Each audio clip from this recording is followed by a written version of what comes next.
Hey everybody, welcome to another video review. I haven't done one of these I haven't done a review from this line in a while. This is from the Fairy Tale Fantasies, inspired by the calendar art of J. Scott Campbell. And for those of you who's been following my channel, you'll know that I do collect these. I do get new ones every once in a while. It's kind of interesting because this line actually sort of has parallel development, so to speak. It started off basically being custom garage kits. They were mostly sculpted by Roberto von Beer, who does a lot of work for custom garage kits. I don't think he's been gobbled up or snapped up by a like actual company, like say XM or Sideshow, which is a bit of a shame. I don't know where he's based. He's not in the United States, but he does a lot of really good work for sort of smaller private garage kit producers, and he sculpted most of the Fairy Tale Fantasies in the beginning. And then Sideshow actually went ahead and actually licensed the entire line from J. Scott Campbell, and they started doing their officially licensed work. And when that happened, as I mentioned in a previous review, that kind of put a damper on a lot of the other producers who did this, custom. Even though there's not a whole lot of competition, because these kits come in very, very limited numbers. We're talking sometimes less than 20. So it's not like there's any threat to Sideshow's business where they're producing these by the thousands, literally. But Sideshow originally started from the garage kit business, and there's individuals there who know a lot about that. And so I think when things got out that hey, Sideshow is going to be doing an officially licensed line, a lot of producers sort of tapped out. They didn't want, I think, to deal with any of the particular legal ramifications and cease and desists, and maybe just out of respect for Sideshow, they decided not to continue.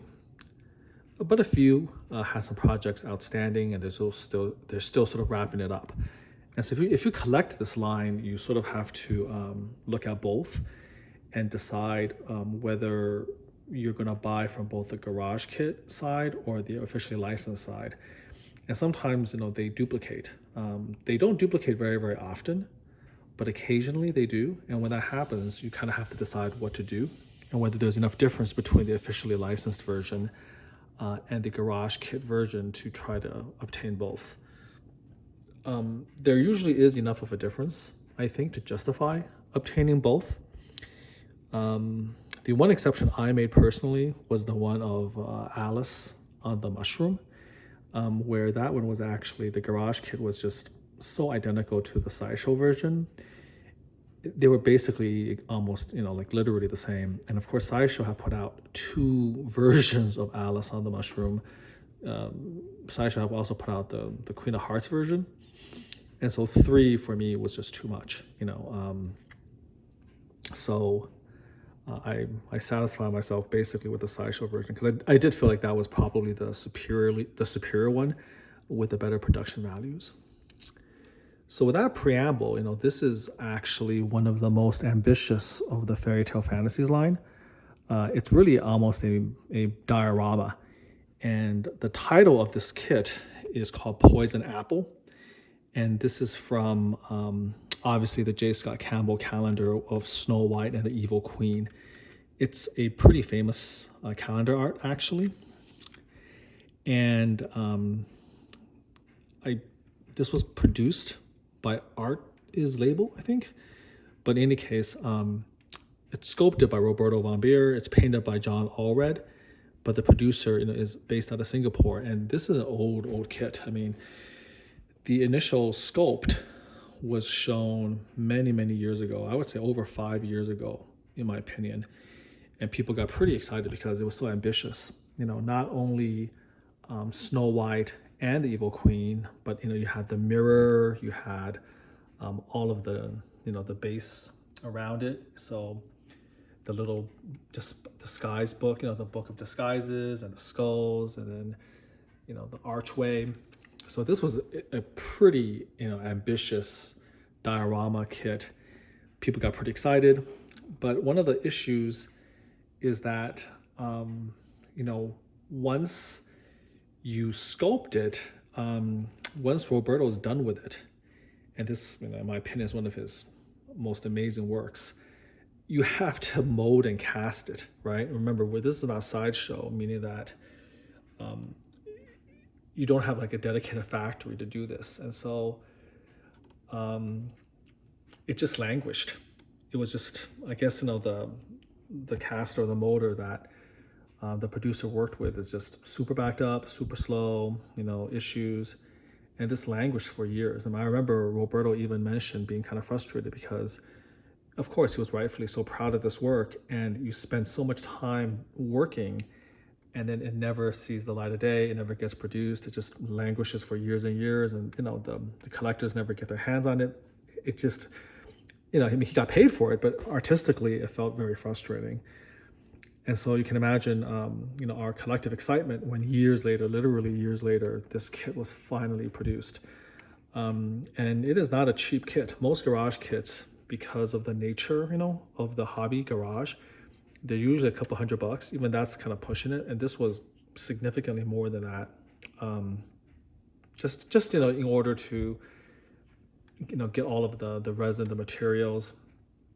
And at the time, I think there was only one paint up of this before John, put his brush to it, and it was at some convention or show. I think John knows the guy who painted it. And the reason, of course, is the kit is so expensive, and then you have to, of course, paint. You have to pay the painter to do it. Very, very few people had this put together. I think, as far as I know, you can correct me. I think I still own the second one ever done. There's only 2 out there, I think, that's ever been painted and built like this. Okay, so there's a lot to unpack here.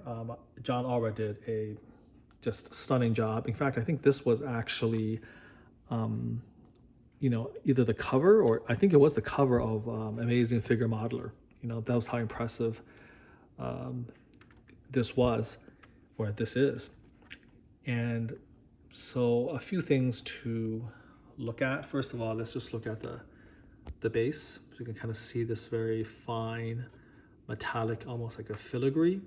So I'm gonna just turn it around so you kind of get to see the nice metallic weathering that John did. So that's the base. And then this is sort of the contrast between innocence and evil.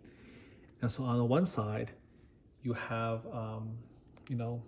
Snow White representing innocence. You can actually see the wooden floor. So this is all resin, but you can see that it's sculpted so well and painted so nicely by John that it really feels like wood. And then there's the barrel with some fruit and water. Look at the beautiful wood effects, the steel bands on this barrel. And then of course the pickaxe. You can actually, remove it, but this is where it normally sits. Very nice metal effect. So overall, really, really beautiful work in terms of the wooden floor, the wooden stool that Snow White is sitting on. Here's the nice tones. You got the little details of her slippers, and then of course her legs. And then we went for more the classic, yellow and blue look. And then here she is holding the apple, and then that's her expression right there. So overall, just a very, very beautiful sculpt of the J. Scott Campbell version of Snow White, and then brought to life by John's amazing talent as usual. Really love the pose with the apple and the hand. Every finger, as you can see, is individually sculpted. You can see some of the texturing. The one criticism I have with these figures, and this is basically the same criticism for all of the Garage Kit Fairy Tale Fantasies, is that the texturing of the resin is a little bit rough. If you go really, really close, you can see it. By the way, take a look at all the beautiful detail of the texturing of the clothes. You can actually see the individual folds of the skirt, as well as over here. I'm zooming in quite a bit. You can see the individual stitch marks, right, and the embroidery of the hem and the neckline. So definitely very well done. But like if you're to look closely at the flesh, especially the skin, it's just a little bit rough, you know. And that's kind of the advantage of modern day. By the way, you can see the mirror. You can see me recording. You can see the back of the room. So that's cool. Hopefully, I mean, I know I spoiled the effect a little bit because you can see what's in the mirror, but the mirror is something I wanted to talk about. And I don't think, unfortunately, you're going to be able to see it quite as nice. I just have to describe it. But maybe, I don't know, we can try to show it. But anyway, let's get back to Snow White. So, you know, that's one of the advantages of modern casting, is that when the factories do it, you know, of course it's professional, and so the actual casting is way better quality in my opinion. The paint, of course, will never be as good as a paint master like John, but the quality of the casting, especially with newer technologies and direct 3D printing, is just way better. For instance, Onage is a very famous you know, printing company in China, and the funny thing is, like, you know, we're so beyond the whole concept of molding and casting now, where, you know, in the old days we were doing this in the garage literally with a rubber mold and pouring the resin and trying to figure out what the best quality of the resin is, and you know, how to pour it. And again, with my Aurora, you know, another Fairy Tale Fantasies garage kit, where, you know, the resin wasn't quite strong enough, and after it was poured, it literally bent, it softened up. Whereas now, you know, a company like Onage with like these direct, you know, 3D printing with laser scanning, the quality is just off the charts, right? So, you know, that is kind of one of the disadvantages of that. But, you know, if you don't go super, super close, like right here, you just kind of check things out, you can see that it is still beautifully done. You can take a look here at the columns all the way over here, and you can see the different type of animals. This is all customized by John here, you know, very, very nicely done. And then because on this side it's Snow White, you see the beautiful greenery, you know, reminiscent of the forest. You know, this was the little lamp, kind of reminding you of where she went with the dwarves. And then you have even a little tiny, you know, bird sitting there. So a very, very you know, natural, harkens to nature, idyllic type of feeling, you know.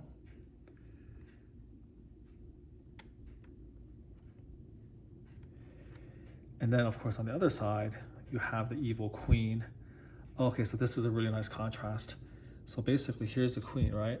So from here, from this angle, you can actually see through the mirror. This is a very special type of glass.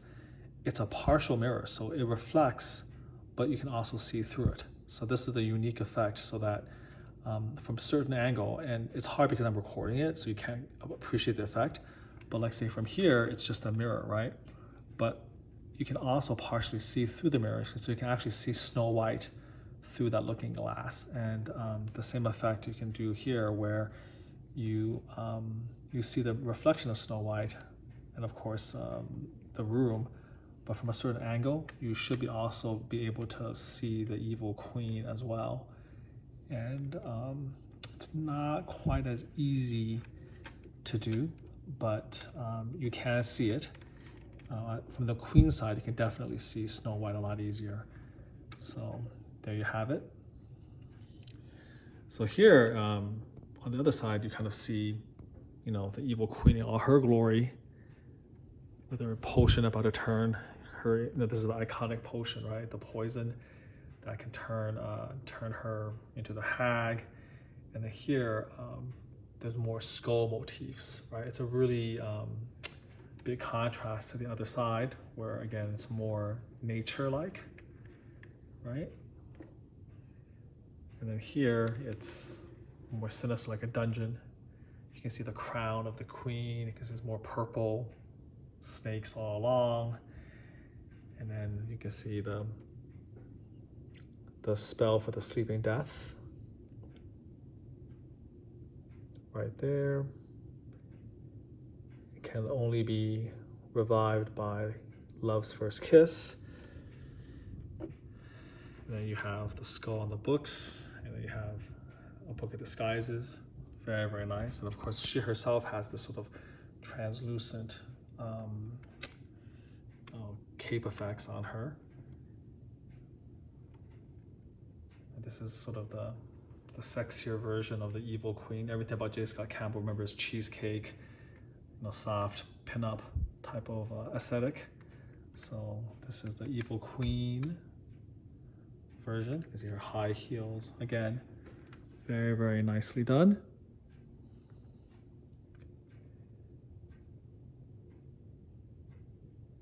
Take a look at the details of her crown, the makeup, her lipstick.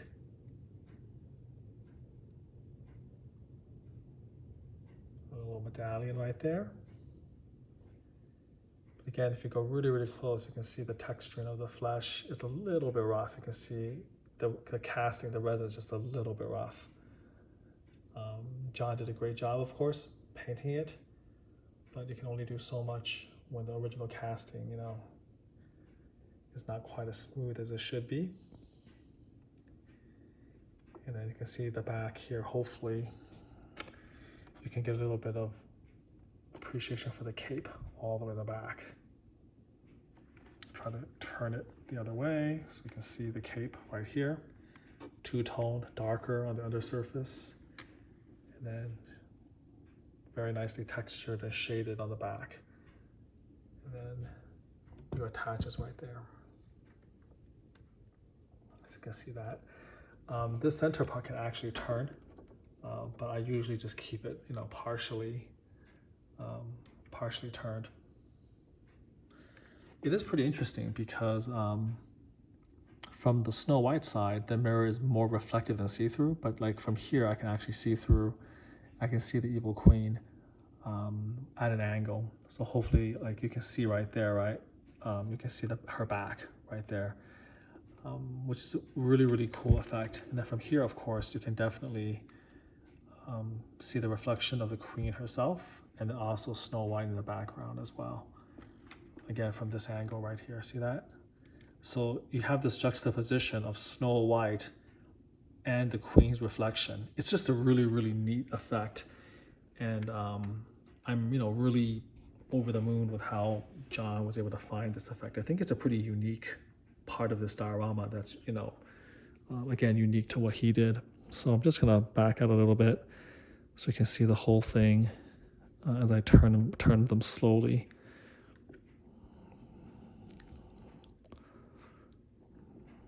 So very, very nice paint up. You're gonna have to spend a lot of money to get something like this.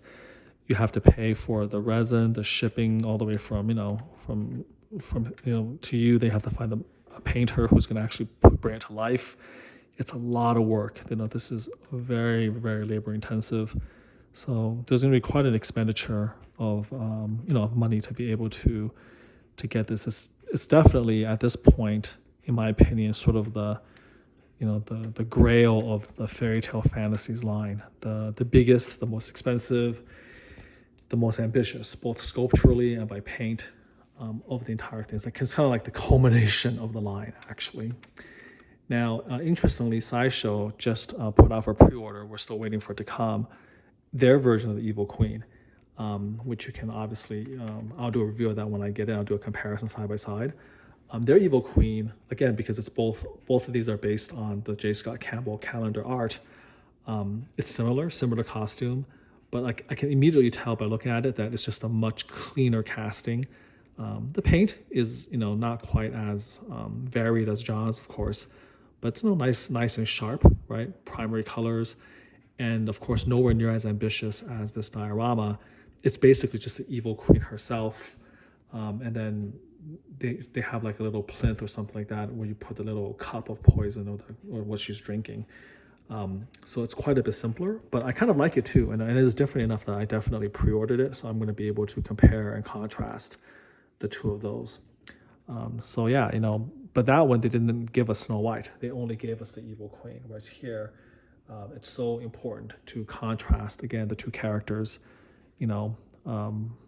one's like, kind of innocence and beauty, and the other one more seductive and evil. So again, that was the vision of the producer, and Roberto delivered it by, with the sculpt, and then John brought it to life. So a very, unique project that took a long time to come together, and again, it's definitely a centerpiece, the pinnacle of this line so far. I don't know if there's going to be any others that's nearly like this. I talked to the producer. I think he still had a Rapunzel and a Beauty and the Beast, and the Beauty and the Beast may come close to this, depending on how ambitious you are with the size of the beast. Rapunzel will be interesting because she's all about the hair, so it's going to be kind of challenging to see how you sculpt and deal with that hair. And then he's pretty much tapped out, and I don't know how much more Sideshow will be doing. They've done so many of these. I mean, there's a lot, of course, to do if you look at those calendars. I think I did a YouTube review on all of the calendar art. So if you do a search on my channel, you'll be able to see it. There's certainly a lot more inspiration, but some of them are just not very practical to turn into statue form, right? But there's a lot of cool ones. One of my favorites is the one of Peter, Pan, and Wendy and the kids flying over London. It's really, really beautiful, but I don't think you can actually turn it into a sculpture. That's not practical. There's a Little Bo Peep. There's a whole bunch of others. And again, you can see the difference. I did an early YouTube review earlier of the Sideshow version of Little Red Riding Hood, and it's nice. It's clean. I actually like it a little bit better than the custom one, but the one that John did with the wolves in place was a very, very difficult paint up. I think even now only Jim Capone has done another one. Jim Capone's done one, John's done one for me, and maybe there's one or two more. I doubt there's more than that. Maybe 3 total. I know of only the 2, one by Jim Capone and one by John Allred. But that was just like a really, really difficult kit to build. The wolves, very, very rough casting. A lot of these castings you have to really work with. And so on the one hand, you have the ambition of Little Red or Red Riding Hood with her wolves.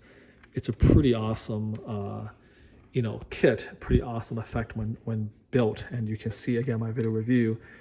But you contrast it with the Sideshow version, which is so much more simple, but, a lot cleaner in terms of casting and, the more simplistic paint.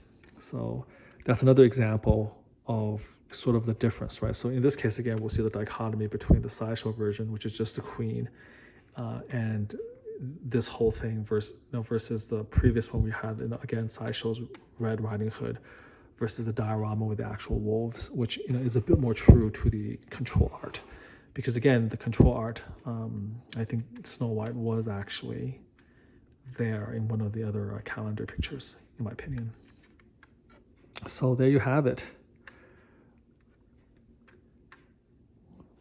Poison apple. By the way, these skulls were supposed to be on the ground, but then John incorporated it into the archway. So again, it just shows you that one of the cool things about, look at that. This is a really, really cool shot. You get to see the reflection at this angle. You get to see the reflection of Snow White. You can see through the mirror into Snow White, but you can also see the reflection of the back of the queen. So that's like a really, really nice shot right there, okay? But yeah, right there, yep. And backing up, you can see the whole thing.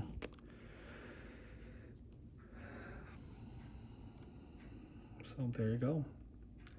That's the cool thing about these garage kits is, they're custom. So no two are ever alike, and every different paint master, along with, art design from their, from their client, will deliver a unique piece, all great in their own way. different colors on the Snow White, different colors on the Queen, different bases. I mean, they all have different books, but just different versions of the base. Look at the purple steps right over here versus the beautifully textured wood on this side of the barrel. You know, a lot of opportunity for customization that John took advantage of. So there you go. Finally had the time. This has been in my collection for like well over a year. The completed work had actually been submitted to AFM by John. And so I'm really, really proud to finally be able to do a nice dedicated video review and show all of you people out there how amazing the work is for this. So I hope you enjoyed that. I hope you weren't too distracted by me and my undershirt and the back of my living room or whatever. But yeah, a lot has gone into this piece, especially the coolest effect, which is that, partially reflective mirror. So I hope you enjoyed all of that, and until next time, do take care.